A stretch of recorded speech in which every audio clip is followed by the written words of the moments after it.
أعوذ بالله من الشيطان الرجيم. بسم الله الرحمن الرحيم. نحمده ونصلي على رسوله الكريم. اما بعد فاعوذ بالله من الشيطان الرجيم. بسم الله الرحمن الرحيم. ولا تقولوا لمن يقتل في سبيل الله اموات بل احياء ولكن لا تشعرون. ولنبلونكم بشيء من الخوف والجوع ونقص من الاموال والانفس والثمرات وبشر الصابرين الذين اذا اصابتهم مصيبة قالوا انا لله وانا اليه راجعون. اولئك عليهم صلوات من ربهم ورحمة وَأُولَٰئِكَ هُمُ الْمُهْتَدُونَ. صدق اللہ العظیم. رب اشرح لي صدری ويسر لي امری واحلل عقدۃ من لسانی یفقہوا قولی. اللهم ربنا الہمنا رشدنا واعذنا من شرور انفسنا. اللهم ارنا الحق حقا وارزقنا اتباعه وارنا الباطل باطلا وارزقنا اجتنابه. آمین یا رب العالمین. معزز حاضرین اور محترم ناظرین و سامعین، السلام علیکم ورحمۃ اللہ وبرکاتہ. آج ہماری سہ روزہ تقاریر کی آخری کڑی ہے. آپ کو یاد ہوگا کہ سب سے پہلے خطاب میں ہم نے قرآن کا فلسفہ شہادت سمجھا. قرآن مجید میں یہ اصطلاح کس معنی میں آئی ہے، اور اس کے ساتھ ہی امت مسلمہ کا فرض منصبی. وَكَذَلِكَ جَعَلْنَاكُمْ أُمَّةً وَسَطًا لِتَكُونُوا شُهَدَاءَ عَلَى النَّاسِ وَيَكُونَ الرَّسُولُ عَلَيْكُمْ شَهِيدًا. تو اللہ کے دین کو بالفعل قائم کرنے کے لیے، تاکہ نوع انسانی پر ایک ابدی حجت قائم ہو جائے کہ اللہ کا دین قابل عمل ہے، اسے قائم کیا جا سکتا ہے، اور یہ بہترین سماجی نظام ہے. پولیٹیکو سوشو اکنامک سسٹم اس سے بہتر آج تک چشم فلک نے نہیں دیکھا. یہ حجت قائم کرنے کے لیے جن حضرات نے اپنی جانوں کا نذرانہ پیش کر دیا، گویا کہ وہ اللہ کے گواہ قرار پائے، ان کے لیے لفظ شہید استعمال کیا گیا. دوسرے لیکچر میں آپ کو یاد ہوگا کہ ہم نے یہ بات سمجھنے کی کوشش کی کہ جب اللہ کا دین جزیرہ نمائے عرب میں قائم ہو گیا، اور گویا کہ ہم کہہ سکتے ہیں کہ انقلاب محمدی علی صاحب الصلاۃ والسلام کی تکمیل ہو گئی، تو جیسے کہ ہر انقلاب کے ساتھ ہوتا ہے، اس کے بعد کچھ کاؤنٹر ریولوشنری موومنٹس شروع ہوئے.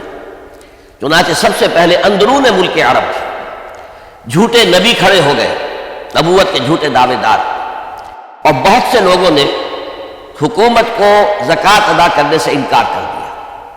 اور یہ فتنہ اتنا بڑا تھا کہ واقعہ یہ ہے کہ اگر اسے کرش نہ کر دیا جاتا تو انقلاب محمدی علی صاحب الصلاۃ والسلام اسی وقت ناکام ہو جاتا.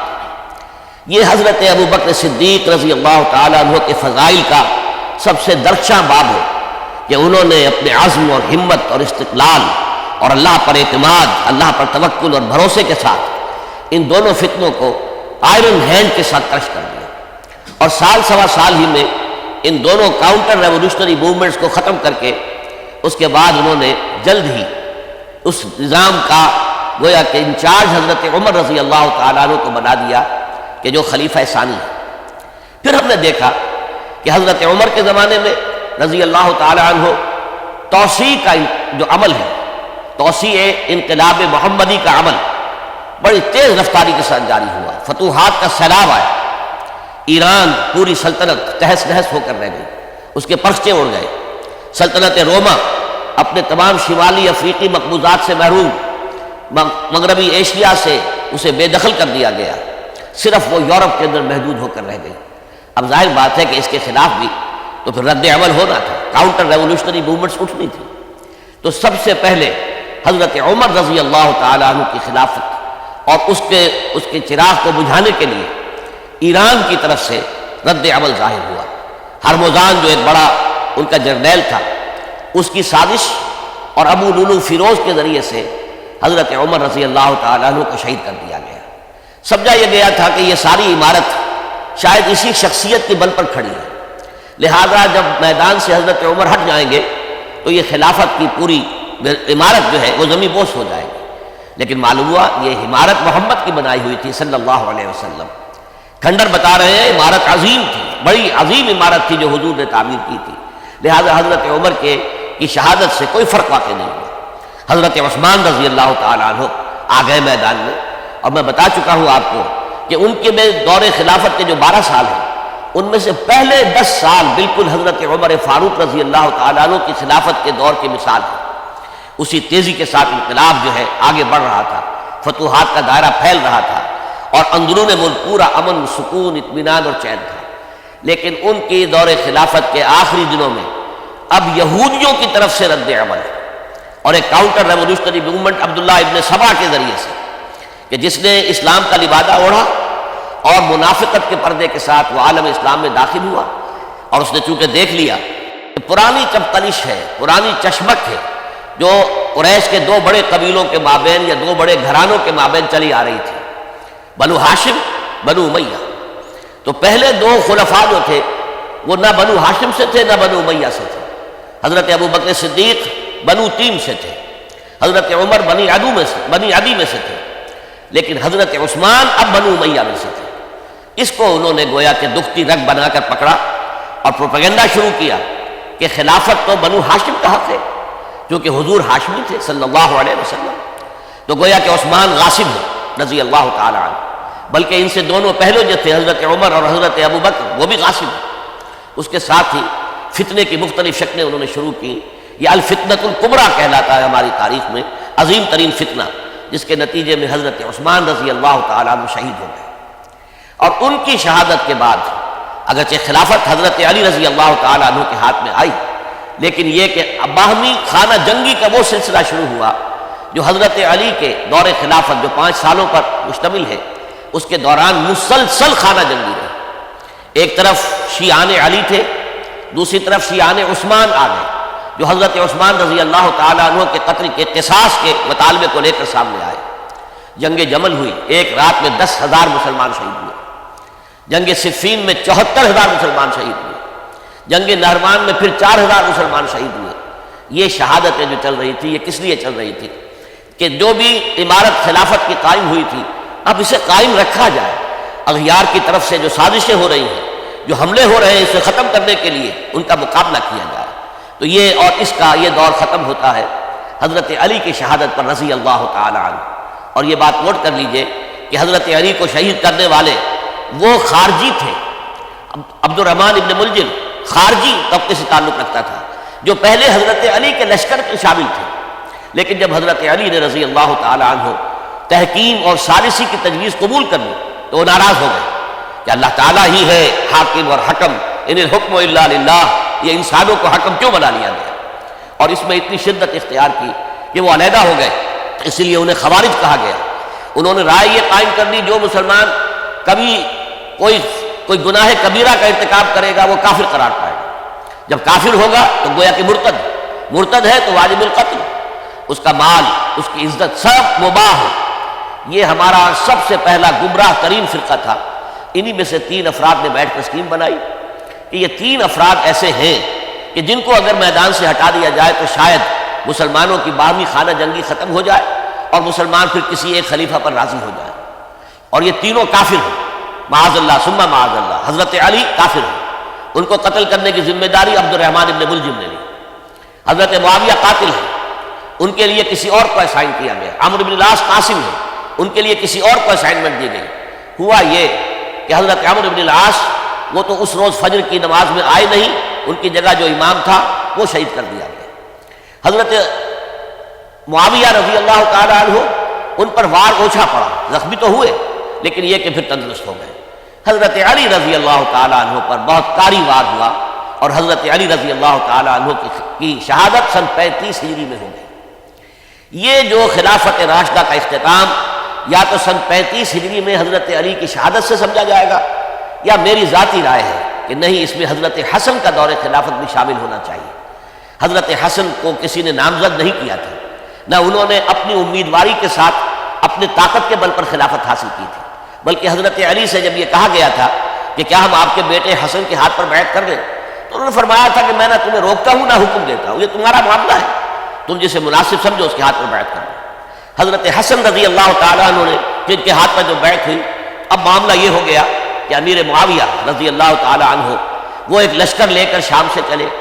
حضرت حسن 50,000 آدمیوں کے ساتھ ادھر سے نکلے، لیکن یہ ہے کہ انہیں محسوس ہو گیا تھا کہ میرے ساتھیوں میں ایسا فسادی عنصر بھی موجود ہے جو عبداللہ ابن سبا کے ساتھیوں میں سے، کہ وہ کسی اچھے کام کو پسند نہیں کرتا، لہذا انہوں نے پھر صلح کی پیشکش کی۔ حضرت معاویہ کو پیغام بھیجا کہ میں مصالحت چاہتا ہوں، بتائیے شرائط کیا ہے۔ حضرت معاویہ نے بلینک پیپر بھیج دیا، سادہ کاغذ، کہ آپ جو شرائط چاہیں اس پر لکھ دیں، وہ مجھے قبول ہو۔ حضرت حسن نے رضی اللہ تعالیٰ عنہ شرائط لکھ دی، حضرت معاویہ نے قبول کر لی، تو حضرت حسن دستبردار ہو گئے خلافت کے دعوے سے، اور اس کے بعد پھر حضرت امیر معاویہ کی خلافت کی بیعت کی گئی۔ اس سے پہلے انہوں نے خلافت کی بیعت نہیں لی تھی۔ یہ ہے سن 41 ہجری، اور اسے عام الجماع کہا جاتا ہے، یعنی یہ اختتام ہے مسلمانوں کی خانہ جنگی کے دور کا۔ پھر جمعیت ایک ہو گئی، پھر عالم اسلام متحد ہو گیا، اب پورا کا پورا عالم اسلام حضرت امیر معاویہ کے زیر خلافت تھا۔ اور حضرت امیر معاویہ کون ہے؟ وہ خود ایک صحابی رسول ہے، جلیل القدر صحابی رسول ہے، اور آپ کو میں نے کل بھی بتایا تھا کہ حضرت معاویہ رضی اللہ تعالیٰ عنہ کی ایک ہمشیرہ ام حبیبہ رضی اللہ تعالیٰ عنہ حضور کے ازواج مطہرات میں سے ہے، تو حضور کے گویا کے برادر نسبتی ہوئے۔ جو چند لوگ جو وحی کے لکھنے پر جو کاتبین وحی جو حضور نے مقرر کیے تھے، ان میں سے ایک حضرت معاویہ بھی ہے۔ پھر حضرت معاویہ کے لیے حضور کی دعا ہمیں ملتی ہے، اللہم اجعلہ ہادیا مہدیا، اے اللہ اسے ہادی ہدایت دینے والا بنا دے اور مہدی بنا دے جو ہدایت یافتہ ہو۔ تو یہ ان کی شان ہے۔ اور پھر یہ کہ ان کے زمانے میں جب عالم اسلام متحد ہو گیا، داخلی خلفشار ختم ہو گیا، تو فتوحات کا سلسلہ بھی دوبارہ جاری ہو گیا۔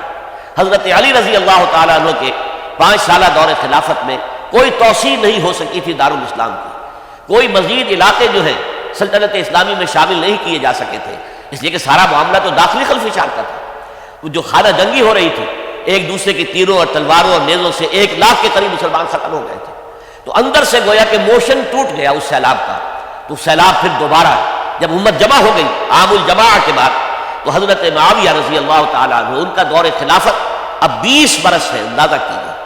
یہ پورے 20 برس کوئی اندرونی خلفشار نہیں ہوا، کوئی جھگڑا نہیں ہوا، کوئی فساد نہیں ہوا، بلکہ جو فتوحات کا دائرہ تھا شروع ہو گیا۔ مکران اور سندھ کے علاقے فتح ہوئے، کابل اور یہ افغانستان کا علاقہ فتح ہوا، ترکستان کے علاقوں کے اندر پیش قدمی ہوئی۔ ادھر یہ کہ قیصر سلطنت روما کا اس کے مرکزی شہر قسطنطنیہ پر حملہ کیا گیا، جس کے لیے کہ حضور کی حدیث موجود تھی پیشن گوئی کے طور پر، اول جیش یغزو مدینۃ القیصر مغفورون لہم۔ حضور نے فرمایا تھا کہ جو پہلا لشکر قیصر کے شہر پر حملہ کرے گا تو وہ سب کے سب وہ مغفرت پا جائیں گے، اللہ تعالیٰ ان کی مغفرت فرما دے گا۔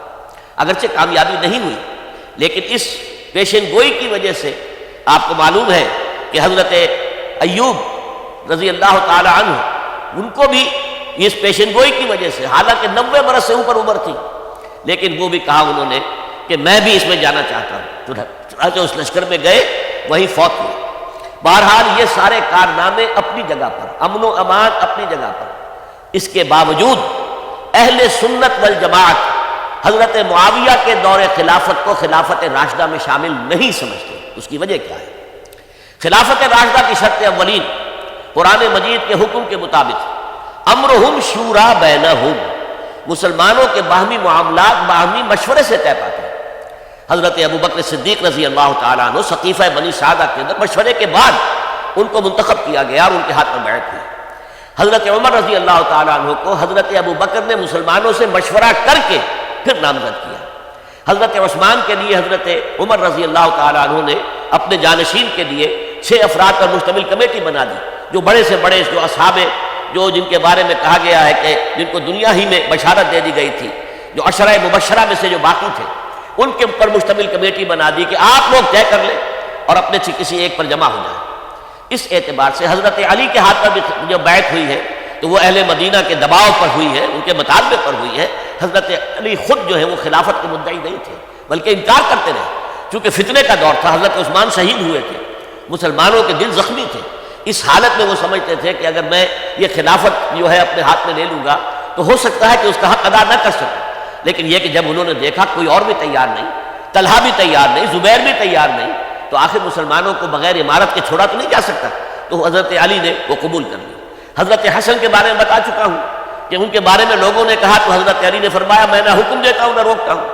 لیکن حضرت امیر معاویہ رضی اللہ تعالیٰ عنہ صحابی بھی ہیں، حضور کے قرابت دار بھی ہیں، کاتبین وحی میں سے بھی ہیں، پھر ان کا دور حکومت امن، سکون، اطمینان ہر طرح سے جو ہے 20 برس تک کوئی داخلی خلفشات نہیں ہوا، کوئی فساد نہیں ہوا، کوئی باہمی جنگ و جدل نہیں ہوا، بلکہ فتوحات کا دائرہ آگے بڑھا۔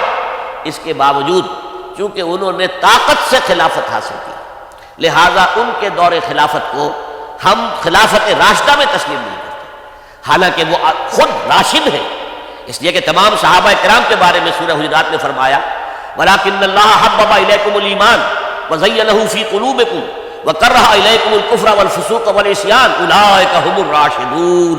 تمام صحابہ کرام کی شان یہ ہے کہ اللہ تعالیٰ نے ان کے دلوں میں ایمان کو کھبو دیا ہے، ایمان ان کے دلوں میں رچ گیا ہے، بس گیا ہے، جم گیا ہے، اور کفر سے فسق سے انہیں تبھی نفرت ہو گئی ہے، اور یہ سب کے سب راشدون ہیں۔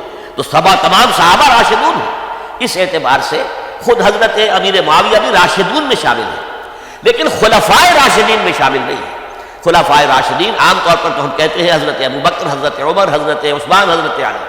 میں نے اپنی ذاتی رائے، حقیر سی رائے عرض کی ہے، اس میں حضرت حسن کا دور بھی شامل ہونا چاہیے 6 مہینے کا، تب وہ 30 برس پورے ہوتے ہیں، جو حدیث میں آیا ہے کہ خلافت جو ہے وہ 30 برس رہے گی، اس کے بعد ملوکیت شروع ہو جائے گی۔ تو ملوکیت کا پہلا قدم یہ تھا کہ حضرت معاویہ نے طاقت سے بزور خلافت حاصل کی، اس لیے ان کو خلیفہ راشد ہم نہیں کہتے۔ البتہ یہ ضرور ہے کہ ان کا دور بہت پرسکون دور تھا۔ البتہ جب 10 برس گزر گئے حضرت معاویہ کے دور حکومت کو، اب میں یہاں لفظ خلافت کی بجائے دور حکومت استعمال کر رہا ہوں، جو کہ خلافت راشدہ سے ذرا اس کا فرق معلوم ہوگا۔ تو اس وقت ایک اور صحابی، جلیل القدر صحابی مغیرہ ابن شعبہ رضی اللہ تعالیٰ عنہ، وہ حضرت معاویہ کے پاس آئے اور انہوں نے یہ کہا کہ دیکھیے اگر آپ نے اپنے بعد اپنا جانشین نامزد نہ کیا تو ہو سکتا ہے پھر فسادات پیدا ہوں گے، پھر مختلف لوگ خلافت کا دعویٰ لے کر کھڑے ہوں گے، پھر خانہ جنگی ہو جائے۔ 5 برس کی خانہ جنگی میں 1 لاکھ سے زیادہ مسلمان شہید ہو چکے ہیں، قتل ہو چکے ہیں، ہلاک ہو چکے ہیں۔ اب دوبارہ وہی دور نہ آ جائے، لہذا آپ اپنا جانشین نامزد کر دیجیے۔ امیر معاویہ ریلیکٹنٹ تھے، لیکن انہوں نے دلائل دیے، دلائل مضبوط تھے۔ انہوں نے کہا کہ اب کبار صحابہ دنیا سے رخصت ہو چکے، وہ جماعت کہ جن کی تربیت اور تزکیہ، جن کی تعلیم حضور نے خود کی تھی اور ان کو اندر سے پاک کر دیا تھا، ان کی نیتیں بالکل پاک ہو چکی تھی، کوئی نفسانیت ان میں نہیں رہی تھی، وہ جماعت تو اکثر و بیشتر اب ختم ہو چکی، فوت پا چکے، وفات ہو چکی۔ لہذا اب جو ہے اکثر و بیشتر نو مسلم ہیں جو بعد کے فتوحات کے ذریعے سے اسلام لائے ہیں، لہذا ان کے اندر نہ وہ پختگی ہے، نہ ان کے اندر وہ تقویٰ ہے، نہ تدین ہے، نہ اصول پرستی ہے۔ اسلام کی پوری تعلیمات جو ہیں وہ ان کے وجود کے اندر، ان کے شعور کے اندر گہری اتری ہوئی نہیں ہے، لہذا اب صورتحال وہ نہیں رہ سکے گی جو حضرت ابوبکر یا حضرت عمر یا حضرت عثمان یا حضرت علی کے زمانے میں تھی، لہذا آپ نامزد کیجیے۔ یہ بھی بتا دوں کہ مغیرہ ابن شعبہ کون تھے رضی اللہ تعالیٰ عنہ۔ نمبر 1 یہ ہے کہ یہ اصحاب شجرہ میں شامل ہیں، جن 1400 یا 1800 افراد نے حضور سے بیعت کی تھی صلح حدیبیہ سے متصل قبل، اس درخت کے نیچے بیٹھ کر جس کے بارے میں سورہ فتح میں فرمایا گیا کہ لقد رضی اللہ عن المؤمنین اذ یبایعونک تحت الشجرہ، اللہ ان تمام اہل ایمان سے راضی ہو گیا جو ہے نبی صلی اللہ علیہ وسلم آپ کے دست مبارک پر بیعت کر رہے تھے اس درخت کے نیچے، ان میں سے موجود، ان میں یہ مغیرہ ابن شعبہ ہے۔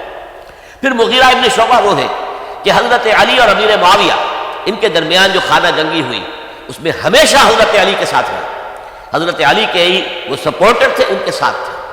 اس پہلو سے اچھی طرح سمجھ لیجئے کہ یہ نہیں ہے کہ وہ در حقیقت کوئی پہلے سے وہ امیر معاویہ کے ساتھی تھے، نہیں، لیکن اب جو صورتحال وہ دیکھ رہے تھے، جہاں دیدہ انسان تھے، بہت بڑے سیاستدان تھے، جانتے تھے حالات کو، حالات کے درد پر ان کا آپ تھا، لہذا انہوں نے یہ مشورہ دیا اور پھر امیر معاویہ نے اس مشورے کو قبول کر لیا اور یزید کی ولی عہدی کا اعلان کر دیا۔ یہ بالکل مڈل ہے، حضرت امیر معاویہ کے دور خلافت کا درمیان یہ 10 سال جب ہو گئے تھے حضرت امیر معاویہ کی خلافت کو یا حکومت کو، تب یہ معاملہ پیش آیا، اور یزید کے ہاتھ پر یہ بیعت ولی عہدی تمام جو بھی مختلف گورنرز تھے ان کے ذریعے سے کہہ دیا گیا اپنے اپنے علاقے کے لوگوں سے بیعت لینا۔ یہ بیعت عام طور پر لوگوں نے کر لی، البتہ 5 شخصیتیں جو بہت نمایاں تھیں انہوں نے اس بیعت سے انکار کیا۔ ان میں کون تھے ذرا نوٹ کیجئے۔ حضرت ابو بکر فوت ہو چکے، ان کے بیٹے عبد الرحمن ابن ابی بکر۔ حضرت عمر فوت ہو چکے، ان کے بیٹے عبداللہ ابن عمر۔ حضرت زبیر فوت ہو چکے، ان کے بیٹے عبداللہ ابن زبیر۔ حضرت عباس فوت ہو چکے، ان کے بیٹے عبداللہ ابن عباس۔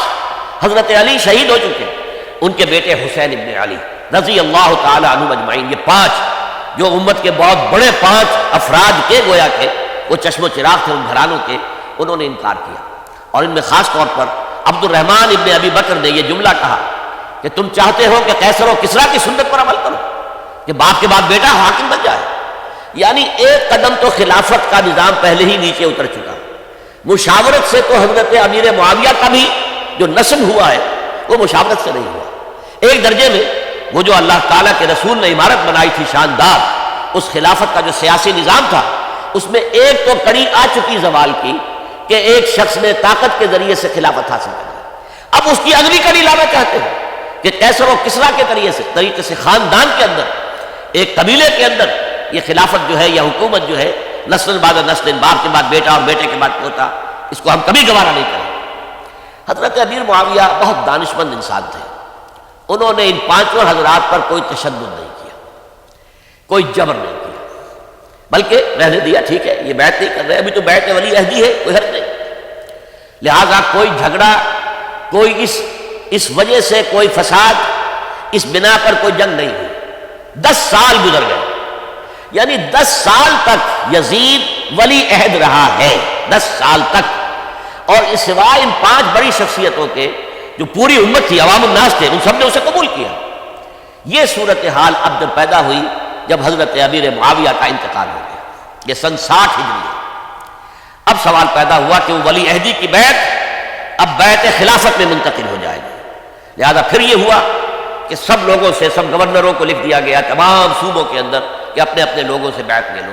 ظاہر بات ہے کہ وہاں کوئی ریفرینڈم نہیں ہوتا تھا، کوئی ووٹ نہیں ہوتے تھے کہ اس کی پرچیاں ڈالی جا رہی ہیں، ایک ایک شخص سے رائے دینا نہیں ہوتی تھی، بلکہ اس وقت کی جمہوریت یہ تھی اور شورائیت یہ تھی کہ ڈفرینٹ کلینز ہیں، ڈفرینٹ فیملیز ہیں، ڈفرینٹ ٹرائبز ہیں، ان کے سردار، ان کے بڑے لوگ، ان کے اہم لوگ بیعت کر لیں تو گویا کہ سب کی بیعت ہو گئی۔ وہ ایک قبائلی نظام تھا اور اس میں یہ نہیں تھا نظام کے ووٹ بنے ہوئے ہوں اور اس کی پرچیاں ڈالی جا رہی ہوں۔ تو تمام عالم اسلام نے گویا کہ بیعت قبول کر لی اب یزید کی بحیثیت خلیفہ۔ اب وہ جو 5 آدمی تھے ان میں سے ایک فوت ہو چکے تھے، حضرت عبد الرحمن ابن ابی بکر رضی اللہ تعالی عنہما، دونوں فوت ہو گئے، لیکن باقی 4 رہ گئے۔ ان 4 کو نوٹ کیجئے، اور یہ بڑا سینسٹیو ایشو ہے جس پر میں اب گفتگو کر رہا ہوں۔ ان 4 میں کون ہے؟ عبداللہ ابن عباس، عمر میں سب سے بڑے وہ ہیں، اور ان کی شان یہ ہے کہ انہیں حبر الامہ کہا گیا ہے، امت کے سب سے بڑے عالم، اور قرآن مجید کے وہ سب سے پہلے مفسر ہیں۔ اصل جو جتنی بھی تفسیری روایات ہمیں ملتی ہیں حضرت عبداللہ ابن عباس کے شاگردوں سے، تابعین سے، لہذا ان کا بہت اونچا مقام ہے۔ حضرت عبداللہ ابن عمر، ان کا مقام بھی آپ کو معلوم ہے، حدیثوں کی کتنی بڑی تعداد ہے جو عبداللہ ابن عمر سے مروی ہے، اور اس کو سلسلۃ الذہب کی پہلی کڑی کہا جاتا ہے۔ روایت حدیث میں جو سنہری زنجیر ہے اس کا آغاز حضرت عبداللہ ابن عمر ہے۔ ایک طرف یہ دونوں ہو گئے، ان دونوں کی رائے کیا ہوئی؟ اگرچہ کام غلط ہوا ہے، یہ اس طریقے سے قیصر و کسریٰ کی روایت پر عمل کرنا غلط ہے، لیکن یہ اتنی بڑی غلطی نہیں ہے کہ اس کی وجہ سے باہمی جنگ و جدال ہو، خوریزی ہو، ایک دوسرے کی گردنیں کاٹی جائیں اور فتنہ و فساد پیدا کر دیا جائے۔ لہذا انہوں نے یزید کی بیعت کر لی۔ 2 حضرات رہ گئے، یہ نسبتاً نوجوان ہیں، ان دونوں کی پیدائش ہجرت کے بعد ہوئی۔ ہجرت کے بعد پہلا بچہ جو مہاجرین میں پیدا ہوا ہے وہ عبداللہ ابن زبیر ہے، بلکہ کچھ عرصے تک مہاجرین میں جب کوئی پیدائش نہیں ہوئی تو وہ مکے مدینہ کے منافقین نے کہنا شروع کر دیا تھا کہ یہ یہاں کے کمزور ہو گئے، نامرد ہو گئے، ان کی اولاد اب چلے گی نہیں، تو عبداللہ ابن زبیر جب پیدا ہوئے، اور آپ کو معلوم ہونا چاہیے وہ حضرت ابوبکر صدیق کے نواسے ہیں، حضرت عائشہ صدیقہ کی ہمشیرہ حضرت اسماء کے بیٹے ہیں عبداللہ ابن زبیر، اور زبیر بہت شجاع، بہت ہی بہادر انسان تھے۔ تو عبداللہ ابن زبیر کے اندر بھی وہی کیفیات تھی۔ انہوں نے کہا نہیں، اس غلطی کو ہم برداشت نہیں کریں گے، خون ریزی ہوتی ہے تو ہو، لیکن ہم اسلامی نظام کو نیچے اترتا ہوا نہیں دیکھ سکتے۔ جیسے کبھی حضرت ابوبکر نے فرمایا تھا ایبدل الدین وانا حی، کیا دین میں ترمیم اور تنسیخ کر دی جائے گی، دین کو بدل دیا جائے گا، دین میں تحریف کر دی جائے گی جبکہ میں ابھی زندہ ہوں، میں جیتے جی یہ نہیں ہونے دوں گا۔ حضرت عبداللہ ابن زبیر کی یہ رائے ہوئی وی ہیو ٹو چیلنج، ہم مقابلہ کریں گے، ہم اسے پیسیولی قبول نہیں کریں گے۔ انہوں نے بیعت سے انکار کیا اور مدینہ چھوڑ کر مکے جا کر حرم کے اندر پناہ گزین ہو گئے۔ یہی معاملہ حضرت حسین ابن علی رضی اللہ تعالی عنہما کا تھا، وہ بھی نہایت شجاع، نہایت جری، نہایت بہادر۔ انہوں نے بھی کہا کہ یہ غلط کیسر و کسریٰ کی روایت جو شروع ہو رہی ہے اسے ہم نے ریزسٹ کرنا ہے اور اسے ہم آگے نہیں چلنے دیں گے۔ ان پر بھی جب دباؤ ڈالا گیا کہ بیعت کرو تو وہ کچھ وقت مان کر کہ دیکھیے میں ایسا شخص نہیں ہوں کہ تنہائی میں علیحدہ کمرے میں بیٹھ کر بیعت کروں، جب عمومی بیعت لوگے تم سب سے تو میں بھی آ جاؤں گا، اس وقت لوگ فیصلہ کریں گے۔ تو بس اس وجہ سے پھر وہ گورنر جو تھا اس وقت مدینے کا، اس سے اجازت لے کر آ گیا اور راتوں رات وہاں سے نکل کر وہ بھی مکے پہنچ گئے۔ تو اب یہ چار جو ہے دو گروہوں میں تقسیم ہو گئے، 2+2۔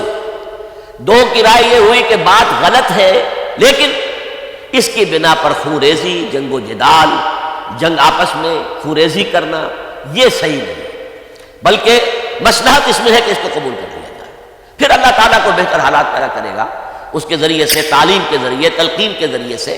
جیسے نبی اکرم صلی اللہ علیہ وسلم نے اتنا عظیم انقلاب برپا کیا تھا، ہم کوشش کریں گے کہ نظام حکومت کی اصلاح ہو جائے، لیکن اس وقت اگر ہم اڑ گئے تو پھر گویا خوریزی اور فساد اور باہمی جو جنگ ہے وہ شروع ہو جائے۔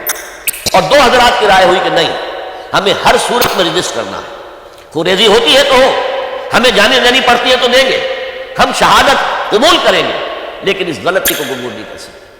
تو میں اس کے لیے عرض کر رہا ہوں یہ تیسری شہادتوں کا جو دور شروع ہوا ہے، پہلا شہادتوں کا دور حضور کا دور، دین کو قائم کرنے کی جد و جہد میں جنہوں نے جانے دی، دوسرا دور اس دین کے خلاف جو کاؤنٹر ریولوشنری موومنٹس آئی ہیں ان کو رفع کرنے کے لیے جانے دینا، ہزاروں صحابہ کی جانیں اس میں بھی گئی، مسیلمہ ابن کذاب ہو یا مانعین زکوٰۃ ہو، ان کے خلاف جو جہاد ہوا۔ پھر ظاہر بات ہے کہ حضرت عثمان رضی اللہ تعالیٰ عنہ کے بعد جو فساد ہوا وہ شہادتیں کیا تھی؟ اس دین کے نظام کو قائم رکھنے کے لیے، انٹیکٹ رہے، دشمن اس کے اندر رکھنے ڈالنے میں کامیاب نہ ہو جائے۔ اب تیسرا دور وہ آ رہا ہے کہ جبکہ داخلی طور پر اس نظام خلافت کے اندر زوال شروع ہو رہا ہے، اس زوال کو روکنے کے لیے کہ وہ اپنی اصل جو خلافت کا نظام اللہ نے اور اس کے رسول نے دیا ہے اس کی بنیاد پر قائم رہے، لہذا ہم رجسٹ کریں گے اس تبدیلی کو اور میدان میں آ کر مقابلہ کریں گے۔ یہ حضرت عبداللہ ابن زبیر رضی اللہ تعالی عنہما اور حسین ابن علی رضی اللہ تعالی عنہما، اب ان دونوں میں ایک اختلاف ہوا۔ حضرت عبداللہ ابن زبیر کی رائے یہ تھی کہ یہ مکہ ہے، یہ اللہ کا گھر ہے، یہ حرم ہے اور یہاں کے لوگ بہت سے برے اثرات سے ابھی تک بچے ہوئے ہیں، پاک ہیں، لہذا ہمیں یہاں رہنا چاہیے۔ اس کو مرکز بنا کر ظاہر بات ہے اسی مکے سے محمد الرسول اللہ صلی اللہ علیہ وسلم نے دعوت شروع کی تھی، وہیں سے وہ پھیل کر جو ہے ایک عظیم انقلاب کی شکل اس نے اختیار کی تھی، ایک عظیم مملکت جو ہے حضور چھوڑ کر گئے تھے۔ تو ہمیں مکے میں رہ کر ہی اپنی تحریک شروع کرنی چاہیے، لیکن ادھر حضرت علی کے پاس پیغام آ رہے تھے کوفے سے، کوفہ چونکہ حضرت حسین کے پاس پیغام آ رہے تھے کوفے سے، چونکہ کوفے کو حضرت علی نے دارالخلافہ بنا لیا تھا اور وہاں سمجھا جاتا تھا کہ حضرت علی کے ہمدرد اور حضرت شیعان علی جنہیں ہم کہیں ان کے ساتھی ہم خیال یہ لوگ ہیں کثرت کے ساتھ، اور وہاں سے اب خطوط کا تانکا شروع ہو گیا، آپ یہاں آئیے، ہم بےتاب ہیں، آپ کا استقبال کریں گے، آپ کے ہاتھ پر بیعت کریں گے، تاکہ یہ جو کیسر و کسریٰ کی سنت شروع ہو رہی ہے اس کو روکا جا سکے۔ وہ تانکا بندھا ہوا ہے خطوط کا۔ تو حضرت حسین رضی اللہ تعالیٰ عنہ نے فیصلہ کر لیا کہ میں کوفے جاؤں گا۔ حضرت زبیر روکتے رہ گئے کہ نہیں، کوفیوں پر اعتماد نہ کیجیے، یہ زبانی کلامی ساتھ دیتے ہیں، جب ڈنڈا چلتا ہے تو پھر یہ ہٹ جاتے ہیں میدان سے، ان پر اعتماد نہ کریں آپ، لہٰذا یہی مکے میں رہیے اور ہم دونوں مل کر ایک بڑی طاقت بن جائے گا، اور یہ مکہ جو ہے ہمارے لیے حصار ہے، یہ ہمارے لیے پناہ گاہ ہے، یہاں سے اس دعوت کا آغاز کیا جائے۔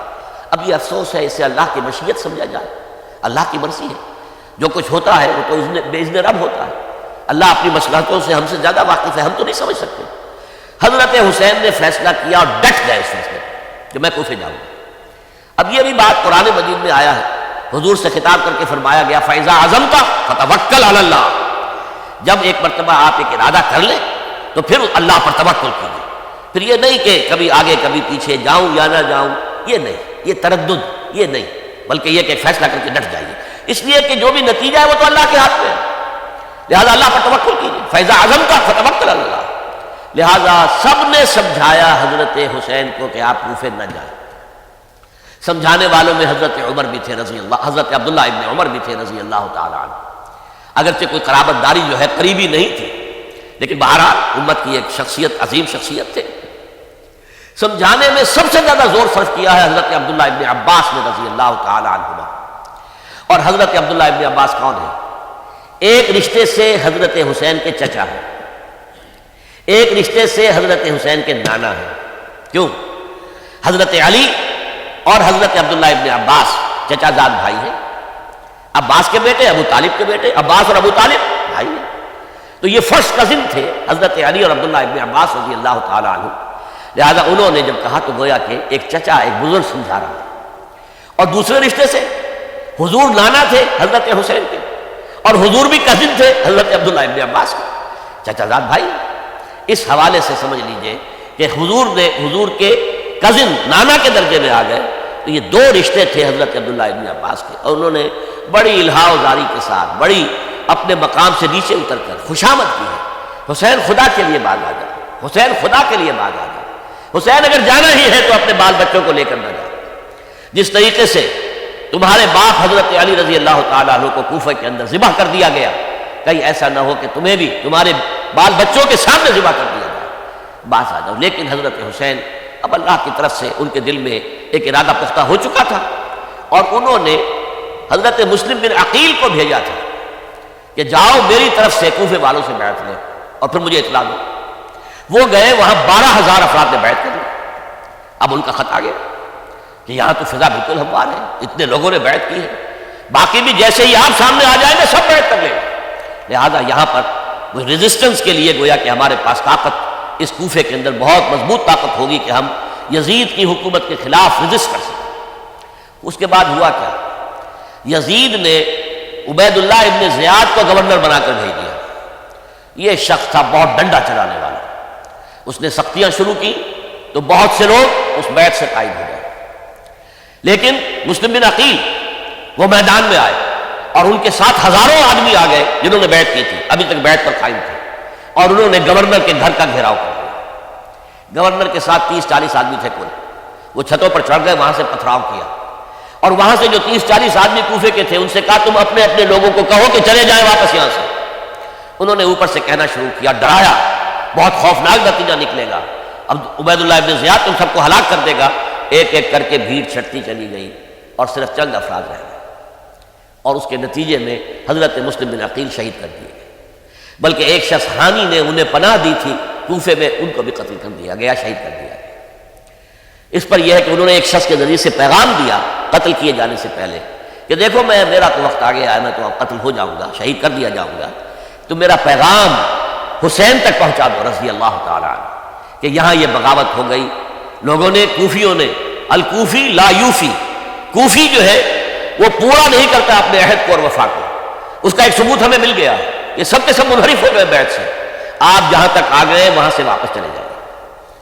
جب حضرت حسین کے پاس یہ پیغام پہنچا اور انہوں نے ارادہ کیا کہ ٹھیک ہے یہ تو حالات بدل گئے، لہذا واپس چلنا چاہیے، شاید عبداللہ ابن زبیر کی رائے ہی صحیح ہے، ہمیں مکے ہی میں بیٹھ کر کام کرنا چاہیے، لیکن اب جو ہے عرب کا ایک خاص مزاج ہے۔ حضرت مسلم بن عقیل کے بیٹے آڑے آ گئے، اب ہم اپنے باپ کے خون کا قصاص لیے بغیر نہیں جائیں گے، اور حضرت حسین رضی اللہ تعالیٰ عنہ بامروت انسان، شریف النفس انسان، کیسے ممکن تھا غیرت مند غیور انسان وہ کیسے ان کی بات کو نہ کر دیتا؟ لہذا اچھا چلو چلتے ہیں کوفے کی طرف، آگے بڑھتے چلے گئے۔ کربلا میں پہنچ گئے. جو کچھ وہاں ہوا ہے پھر آپ کو معلوم ہے. اس میں یہ بات ہے پہلے 1000 کا لشکر بھیجا تھا عبید اللہ ابن زیاد نے, اس پر حضرت حسین رضی اللہ تعالیٰ عنہ نے جو باتیں کہیں وہ کچھ اثر انداز ہو گئے. ان کا افسر جو تھا حر بن یزید تمیمی, وہ بعد میں حضرت حسین کا حامی ہو گیا اور حضرت حسین کے ساتھ ہی اس کو بھی شہادت نصیب ہوئی. پھر دوسرے کو بھیجا عمرو بن سعد. عمرو بن سعد بھی ایک بڑی عظیم شخصیت کا بیٹا تھا. حضرت سعد ابن ابی وقاص جو فاتح ایران تھے اور جن کو غزوہ احد کے موقع پر حضور نے فرمایا تھا کہ اے سعد تیر چلاؤ میرے ماں باپ تم پر قربان ہو. جبکہ احد میں گھیراؤ کر لیا تھا حضور کا اور کفار قتل کرنے کے لیے ہجوم کر رہے تھے اور کچھ حضرات تیر چلا چلا کے انہیں پھینک رہے تھے, دور جو ہے ہٹا رہے تھے. ان میں سے حضرت سعد ابن ابی وقاص بھی تھے. پھر وہ فاتح ایران تھے, اسی لیے گورنر بن گئے تھے ایران کے. سعد جو ہے ان کا بیٹے یہ عمرو جو ہے یہ اب ایک بڑے صوبے کا گورنر بھی تھا. اس وقت 4000 آدمی دے کر بھیجا. وہ بھی نرمی کرتا رہا, اس نے کوئی تشدد نہیں کیا. اس کے اندر بہرحال اپنے عظیم باپ کے خون کا کچھ اثر تھا. لیکن یہ کہ پھر ابن زیاد کو اطلاع مل گئی کہ عمرو ابن سعد جو ہے وہ تو لے تو لال کر رہا, حملہ نہیں کر رہا, قتل نہیں کر رہا, بلکہ یہ کہ وہ تو اس راستہ بھی دینے کے لیے تیار ہے کہ نہ مدینے کی طرف جائیے اور نہ آپ مکے کی طرف جائیے, نہ کوفے کی طرف جائیے, بلکہ آپ چاہے تو دمشق چلے جائیں, یزید سے اپنا معاملہ کر لیں. اس پر ابن زیاد نے پھر وہاں سے خط لکھا ہے, میں نے تمہیں اس کام کے لیے بھیجا تھا, میں نے تمہیں حکم دیا تھا حسین سے میری بیعت لو, یعنی میری بیعت کے ذریعے یزید کی بیعت لو اور اسے پکڑ کر لا کر میرے سامنے پیش کرو. لہذا پھر اس نے ایک بہت خونخوار شخص کو زیادہ فوج دے کر بھیجا ہے اور وہ جو ہے اس نے آ کر جو ہے شمر میں پھر اس نے فیصلہ کن معاملہ کیا. حضرت حسین رضی اللہ تعالیٰ عنہ نے ان دنوں میں جو وہاں گزرے ہیں, جتنے بھی کوفی آئے ہوئے تھے نا, اکثر و بیشتر تو کوفے کے لوگ تھے, ان سے کہا کہ میں خود نہیں آیا, تم نے مجھے بلایا تھا. اے فلاں ابن فلاں, کیا تم نے مجھے خط نہیں لکھا تھا کہ آؤ؟ اے فلاں ابن فلاں, کیا تم نے مجھے پیغام نہیں بھیجا تھا کہ یہاں تشریف لائیے؟ اور دیکھو میرے پاس تمہارے خطوط موجود. وہ ایک تھیلا جس میں کے خطوط تھے وہ بھی لا کے میدان میں رکھ دیا. یہ حضرت حسین رضی اللہ تعالیٰ عنہ کی شرافت اور اپنی صاف دلی. کوئی اس کے اندر عیاری نہیں تھی ان کے اندر, معاذ اللہ ثم معاذ اللہ. لیکن یہ کہ اس کا نتیجہ اچھا نہیں نکلا. نتیجہ کیا نکلا؟ اب انہیں پتہ چل گیا کوفیوں کو, اگر اب حسین زندہ دمشق پہنچ گئے یزید کے پاس تو یہ ہم سب کا بھاڑا پھوڑ دیں گے, ہماری شامت آ جائے گی. لہذا اب تو کسی صورت انہیں زندہ نہیں رہنے دینا. یہ ایک بڑا اہم واقعہ, نوٹ کر لیجیے اس کو. اس لیے کہ حضرت حسین نے ایک ایک کا نام لے کر اے فلاں ابن فلاں, اے فلاں ابن فلاں, اے فلاں ابن فلاں, کیا تم نے خط نہیں لکھا تھا؟ کیا تمہارا پیغام نہیں تھا؟ اب انہوں نے دیکھا کہ یہ بھانڈا اگر یزید کے ہاں جا کر پھوڑ دیا گیا تو پھر ہماری خیر نہیں ہوگی. یہی وجہ ہے حضرت حسین کو شہید کرنے کے بعد, یہ نوٹ کر لیجئے, 72 آدمی تھے کل, جس کو کہہ لیں لشکر حضرت حسین کا رضی اللہ تعالیٰ. ان میں سے 20 خاندان بنی ہاشم کے چشم و چراغ تھے. وہ بڑی بہادری سے لڑے, بڑی بہادری سے لڑے, ایک ایک نے لڑ کر جان دیا. بہت سو کو 12 یقاتلون فی سبیل اللہ فیقتلون و یقتلون, قتل کر بھی رہے تھے, قتل ہو رہے تھے, ایک ایک کر کے قتل ہو رہے تھے, شہید ہو رہے تھے. 20 جو ہے خاندان بنی ہاشم میں سے شہید ہوئے ہیں. حضرت حسین رضی اللہ تعالیٰ عنہ کا ایک بہت ہی انفنٹ چھوٹا بچہ وہ بھی شہید ہوا ہے. باقی سب مرد, تمام مرد, سوائے ایک حضرت حسین کے بیٹے حضرت علی بن حسین زین العابدین کہلائے بعد میں. وہ بیمار تھے, وہ جنگ میں حصہ نہیں لے سکتے تھے, وہ بچ گئے صرف.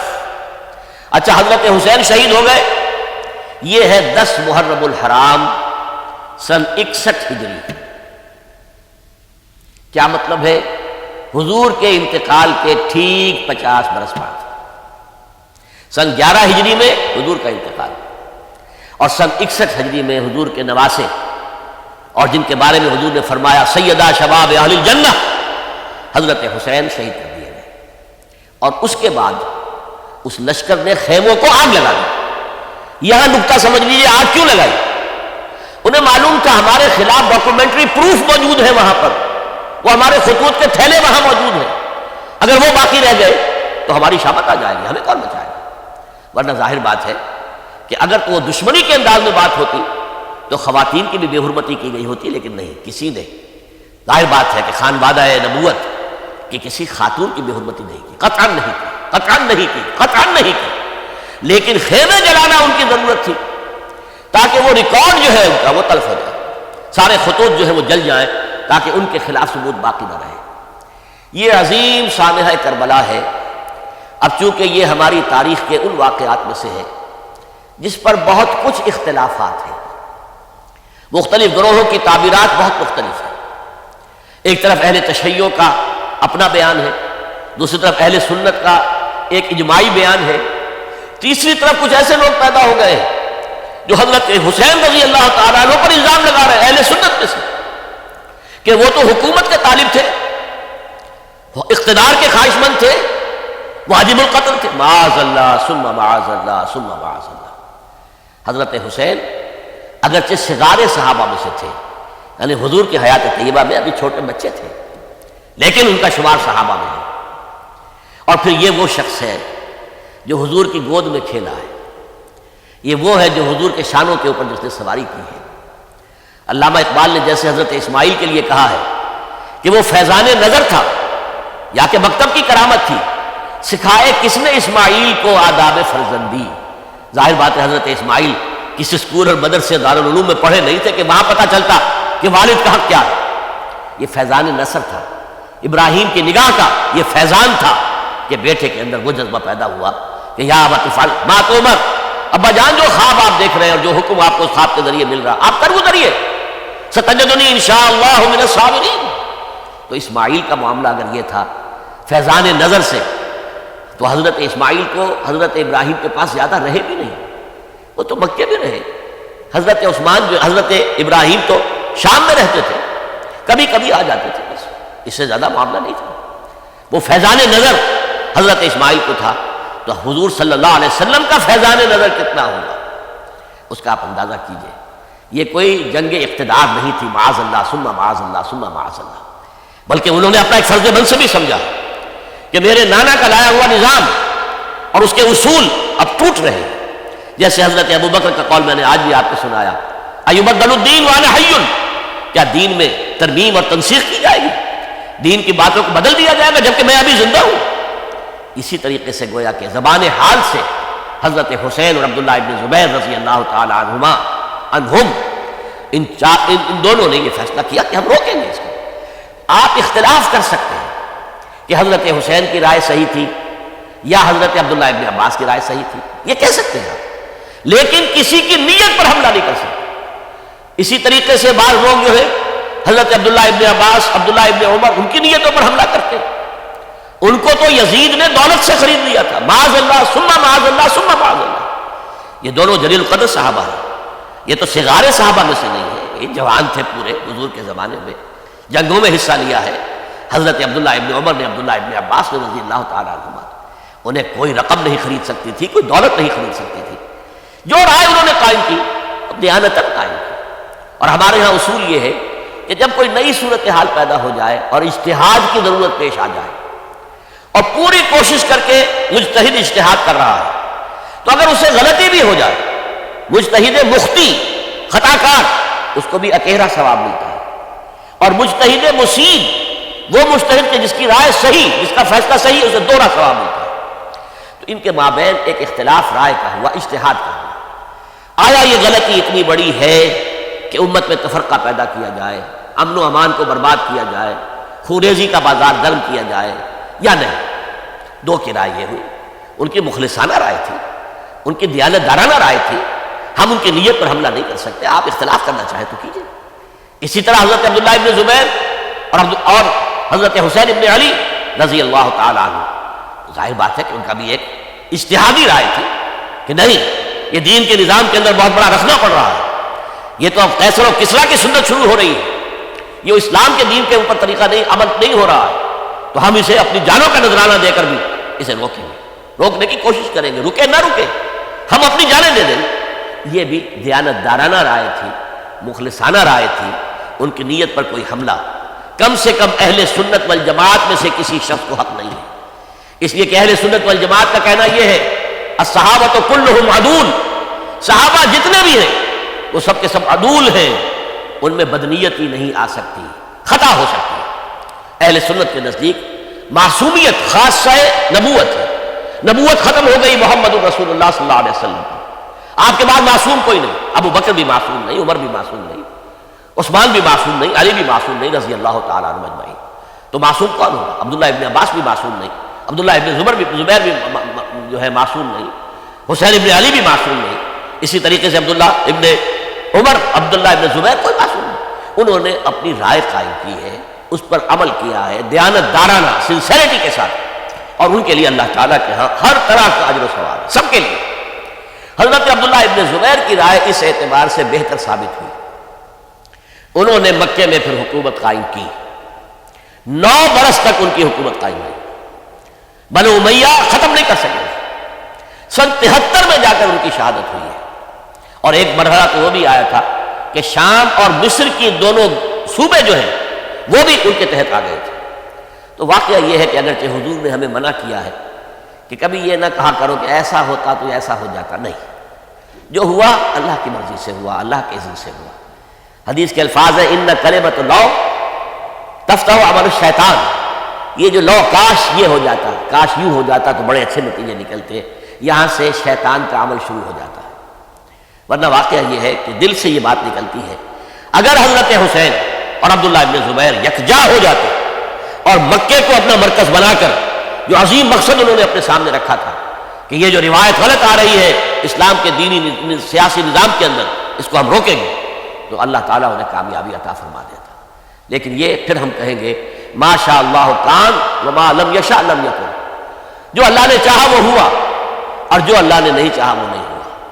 حضرت حسین کو وہ عظیم شہادت اللہ نے دینی تھی، وہ اونچا مقام عطا کرنا تھا، اور پھر ان کی عظیمت، ان کا صبر، ان کا ثبات، ان کا استقلال، معلوم ہوا کہ اللہ تعالیٰ نے انسانوں کے اندر کتنی کچھ طاقت رکھی ہوئی اور کتنی کچھ صلاحیتیں اللہ نے ودیعت کی، وہ جس طرح ڈٹے رہے، کھڑے رہے۔ واقعہ یہ ہے کہ وہ بھی نوع انسانی کے لیے ہمیشہ کے لیے ایک سبق ہے، اور وہ سبق یہ ہے کہ آپ حق، جو بھی آپ حق سمجھیں اس حق کے اوپر ڈٹ کر کھڑے ہو جائیں، اور اس میں پرواہ نہ کیجیے کہ آپ کی نفری کم ہے یا آپ کے ساتھ تعداد زیادہ، کوئی خیال نہ کیجیے، اس کے فکر نہ کیجیے کہ حالات ادھر ہیں یا ادھر ہیں، حالات سازگار آپ کے دشمن کے ساتھ ہے یا آپ کے ساتھ ہے، کوئی فکر نہ کیجیے۔ حق حق ہے، اس کا ساتھ دینا لازم ہے، اس کے لیے جان دے دینا یہ سب سے بڑی کامیابی ہے۔ وَلَا تَقُولُوا لِمَن يُقْتَلُ فِي سَبِيلِ اللَّهِ أَمْوَاتٌ، ہرگز نہ کہنا ان کو جو اللہ کی راہ میں قتل ہو جائیں کہ وہ مردہ ہیں، بل احیاء، وہ تو زندہ ہیں، ولیکن لا تشعرون، تمہیں شعور نہیں ہے۔ وَلَنَبْلُوَنَّكُمْ، اب یہ تمام مسلمانوں سے خطاب ہو رہا ہے، ہم تمہیں لازماً آزمائیں گے، بِشَيْءٍ مِّنَ الْخَوْفِ، خوف سے، وَالْجُوعِ، اور بھوک اور فقر و فاقے سے۔ حضرت حسین اور ان کے ساتھیوں کو پیاس کے ذریعے سے آزمایا گیا، حالانکہ دریا دور نہیں ہے لیکن پانی بند کر دیا گیا، کیسی کیسی شدت اور کیسے کیسے سخت حالات کا سامنا کیا، لیکن جھکے نہیں، گردن نہیں جھکی، ڈٹے رہے اپنے موقف کے اوپر۔